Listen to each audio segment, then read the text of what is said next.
Hello बच्चों, let's read the question. The question is a matchup based question. There are two lists, list one and list two. So इनको हमें match करना है. Let's read about the list one. List one में हमारे पास है primary sector, third sector, small and scattered units, secondary sector. List two में हमारे पास अनऑर्गेनाइज सेक्टर है, टर्शियरी सेक्टर है, इंडस्ट्रियल सेक्टर है, एग्रीकल्चर सेक्टर है. चार ऑप्शन हमारे पास दिए गए हैं. इन ऑप्शन में से जो है राइट जो ऑप्शन है वो हमें सिलेक्ट करना है. So let's read about the answer. सबसे पहले हमारे पास यहाँ पे प्राइमरी सेक्टर की बात की गई है. तो प्राइमरी सेक्टर हमारे पास क्या होता है? When we produce a good by exploiting the natural resources, it is an activity of primary sector. देखिए, जब हम किसी भी चीज़ को जो है नेचुरल रिसोर्सेज को एक्सप्लॉइट करके उगाते हैं या प्रोड्यूस करते हैं, उस टाइम के ऊपर हम प्राइमरी सेक्टर की एक्टिविटी कर रहे होते हैं. Since most of the natural products we get from the agriculture, so this sector is also known as agriculture sector. ज़्यादातर हमारे पास जो नेचुरल प्रोडक्ट हैं वो एग्रीकल्चर से आ रहे हैं, इसीलिए इस सेक्टर को एग्रीकल्चर सेक्टर भी कहा जाता है. अब फॉर एग्जांपल की अगर हम बात करें, हम कॉटन के एग्जांपल ले सकते हैं, हम शुगर केन के एग्जांपल ले सकते हैं, हम अलग अलग जो हैं क्रॉप्स की बात कर सकते हैं, वीट की बात कर सकते हैं. तो ये हमारे पास जितने भी जो गुड्स होती हैं, इसकी प्रोडक्शन कैसे होएगी? हम नेचुरल रिसोर्सेज को एक्सप्लॉइट करेंगे. फॉर मींस हम जैसे सॉइल है, सॉइल में ये सारे जो क्रॉप्स हैं वो ग्रो होंगी, तो एक तरह से एक्सप्लॉइटेशन होगा हमारे पास सॉइल का. क्योंकि ये एक्टिविटी जो है प्राइमरी एक्टिविटी मेनली एग्रीकल्चर से रिलेटेड है, यहीं से हमें ज़्यादा से ज़्यादा रॉ मटेरियल मिलते हैं, इसीलिए इसको एग्रीकल्चर सेक्टर भी कहा जाता है. सो हमारे पास प्राइमरी सेक्टर जो है, इसका आंसर क्या आ गया? Agriculture sector. तो ए का आंसर हमारे पास जो है 4 है. अगर हम सेकंड देखें तो सेक्टर्स ऑफ इकोनॉमी की बात की गई है हमारे पास सेकंड ऑप्शन में. थर्ड सेक्टर की बात की गई है. तो सेक्टर्स ऑफ इकोनॉमी की अगर हम बात करें तो हमारे पास 3 सेक्टर आते हैं: primary sector, secondary sector and tertiary sector. 3 sector है हमारे पास इकोनॉमी के, और इनको हम फर्स्ट सेक्टर, प्राइमरी सेक्टर को फर्स्ट सेक्टर भी कहते हैं, सेकेंडरी सेक्टर को हम सेकेंड सेक्टर कहते हैं, टर्शियरी सेक्टर को हम थर्ड सेक्टर कहते हैं. ठीक है. देखिए, प्राइमरी सेक्टर में क्या होता है कि हम नेचुरल रिसोर्सेज को एक्सप्लॉइट करके चीज़ों को प्रोड्यूस करते हैं, तो वो हमारे प्राइमरी सेक्टर में आ जाती हैं, फर्स्ट सेक्टर में आ जाती हैं.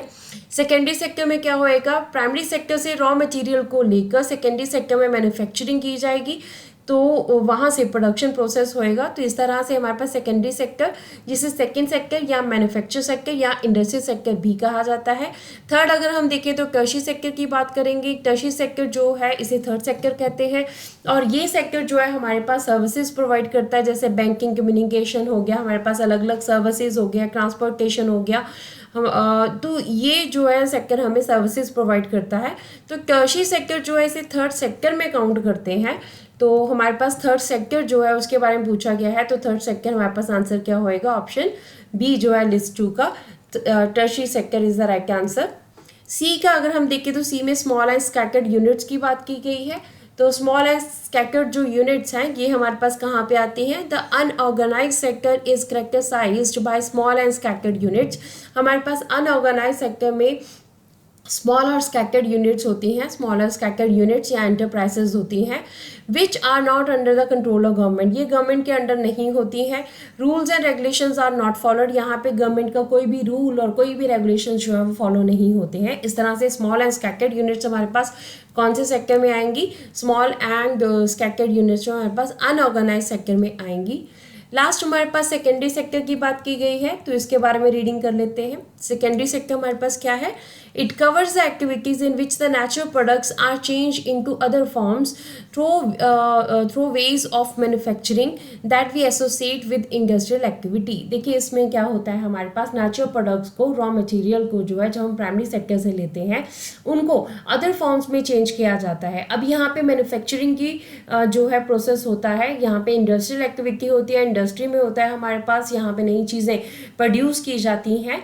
So that is why this sector is also known as industrial sector और मैन्युफैक्चरिंग सेक्टर. अब इस सेक्टर में क्योंकि इंडस्ट्रियल एक्टिविटीज़ होती हैं, चीज़ों का प्रोडक्शन होता है, इंडस्ट्री का मेनली यूज़ होता है, तो इसलिए इसे इंडस्ट्रियल सेक्टर या मैन्युफैक्चरिंग सेक्टर भी कहते हैं. फॉर एग्जाम्पल अगर हम कॉटन की एग्जाम्पल है, तो कॉटन हमारे पास रॉ मटीरियल है. इसको जब हम फैक्ट्रीज में ले जाते हैं तो इसे थ्रेड बनाया जाएगा, उसके बाद इसे गारमेंट बनेगा, और उसके बाद फिर हमारे पास प्रोडक्ट जो है शर्ट्स या कुछ और क्लोथ्स जो है हमारे बनेंगे. तो इस तरह से सेकेंडरी सेक्टर जो है that is related with industrial sector.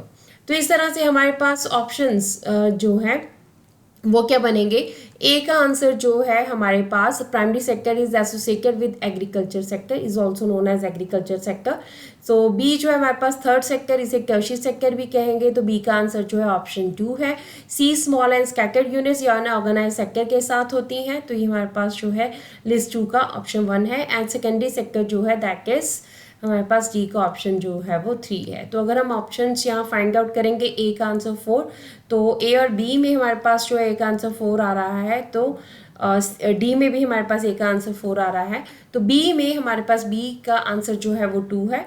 तो यहाँ पे हमारे पास दोनों में 2 है, तो इसका मतलब डी हमारा एक्सक्लूड हो जाएगा, सी भी एक्सक्लूड है। तो ए एंड बी में हमारे पास ए का 4 है, बी का 2 है, और सी का जो है हमारे पास यहाँ पे 1 है। सी का 1 हमारे पास सिर्फ बी ऑप्शन में आ रहा है, डी का 3। सो इस तरह से हमारे पास जो ऑप्शन बी है is the right answer of this question. So this is the explanation of this answer. Hope so you understood the question and the answer. Thank you.